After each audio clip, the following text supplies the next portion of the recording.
Assalamualaikum warahmatullahi wabarakatuh. My name is Shafiq and my friend Arifin from the Faculty of Islamic Economic and Finance will be discussing about the Hukm of Al-Ijtihad according to the contemporary Muslim scholars. Firstly, we'll be looking at the meaning of ijtihad. Ijtihad is defined as striving, exerting self-endeavor, or making an effort to deduce a principle and exerting oneself to the utmost. While legally, it means that the striving of jurists to the point of mental exhaustion to derive principles and rules of law from the evidence found in the sacred text. In jurisprudential sense, ijtihad is exercising of one's opinion or judgment. It means that in the case where hukum is absent in Quran and Sunnah, one should see what would be more acceptable to one's intelligence and test or nearer to the truth and justice to other Islamic laws and to adopt it for his judgment.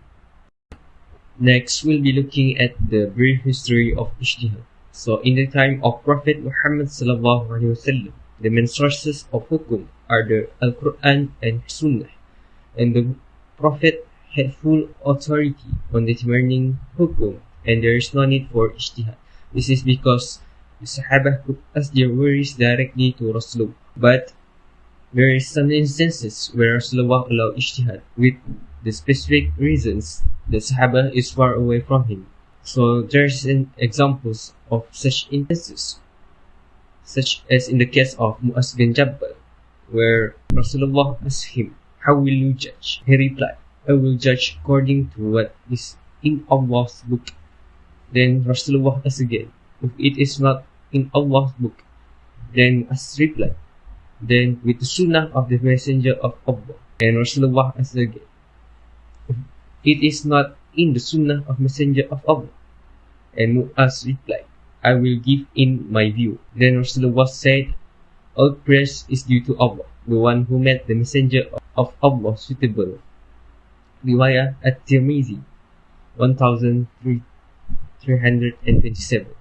From this example, we can see that although ijtihad was not the main source of al-hukum during the times of Prophet, in some cases the Prophet allowed the use of ijtihad. Next, in the time of Sahaba, the main sources of hukum are Al-Quran, Sunnah, and ijtihad. This is due to the absence of the Prophet. So, if there are issues that are not mentioned in both Al-Quran and Sunnah, the Sahaba would make their own ijtihad to solve the problem. This is because they are close to Prophet, especially the four Khulafa ar-Rashidin, and known firsthand on how the Prophet extracted hukum. And in the time of Imam Mujtahid, following the legacy that is left behind by Prophet and Sahaba, ijtihad still used, and the main sources of hukum agreed by Jumhur ulama are Al-Quran, Sunnah, Ijma, and Qiyas. However, only Ijma from Jumhur ulama is accepted as a legal source of hukum. Additionally, in today's era, which is the era of taqlid, where we follow the view of mazhab of our own choices, the use of ijtihad is minimal, and there are less people with the qualification to make ijtihad. And in the absence of Jumhur ulama reaching consensus, ijtihad is not widely accepted as legal sources of hukum. Moreover, mostly if there is a problem occurring in these areas, we will follow the opinions of the four mazhab or make a qiyas to an existing list. Some of the scholars' view on contemporary ijtihad. So according to T.J. Al-Wani, in 1993, there is almost no attempt to make contemporary ijtihad because of the mindset of Muslims after the era of Imam Mujtahid.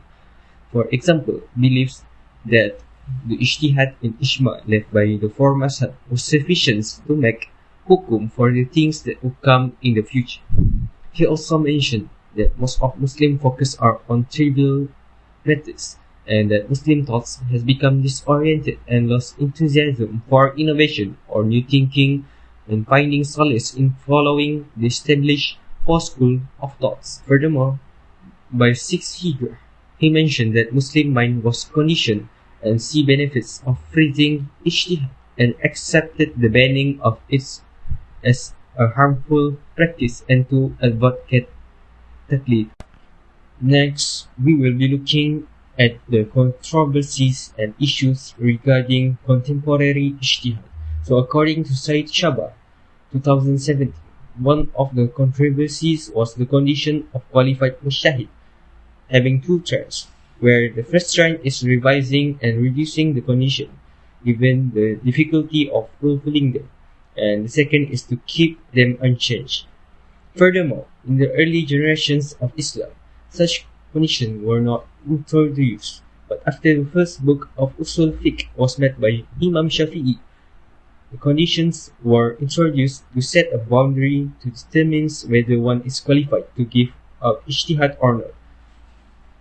He also mentioned that arguments arise on the conditions set by Usul Fiqh books made by the four mazhab were not based on text on Al-Quran and also Sunnah.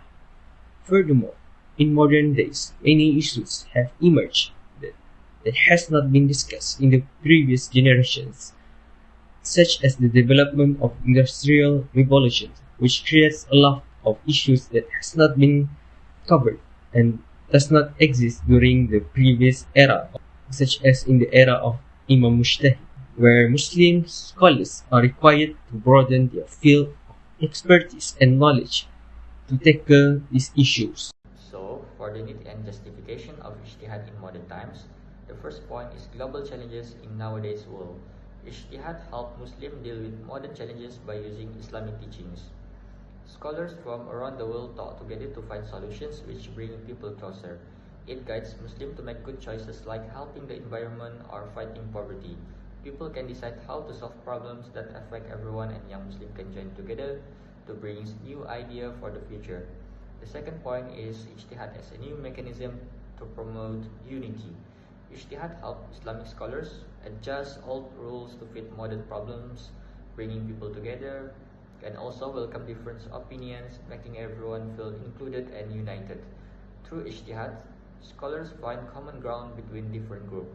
By discussing, ijtihad helps people understand each other, creating unity and helping everyone to find solutions that work for them. Ijtihad and the contemporary world. In today's world, Muslims started to stagnate and this may lead to the decline of Muslims to being simply lost individuals. Challenging issue can no longer answered by the outdated interpretations, so ijtihad is important for Muslims because it helps them understand how Islamic teachings apply to modern problems. It's like using a tool to solve new puzzles. Muslims need to figure out how to deal with issues like technology, fairness, and the environment. So, ijtihad helps them find answer. Also, it's not just one person deciding. It involves many scholars talking and working together. This way, everyone can share their ideas and come up with solutions that make sense for today. So, ijtihad helps Muslims to stay true to their beliefs while facing the new challenges of modern world. In conclusions, contemporary Muslim scholars emphasize the importance of al-ijtihad in addressing modern challenges. They view it as a crucial tool for interpreting Islamic teachings and guiding Muslims in today's world. Through ijtihad, scholars can adapt religious principles to contemporary issues, promoting unity and relevance. Moreover, ijtihad is seen as a means for Muslims to uphold the principle of Islam. In essence, ijtihad remains essential for Muslims to reconcile traditions with the realities of the contemporary world.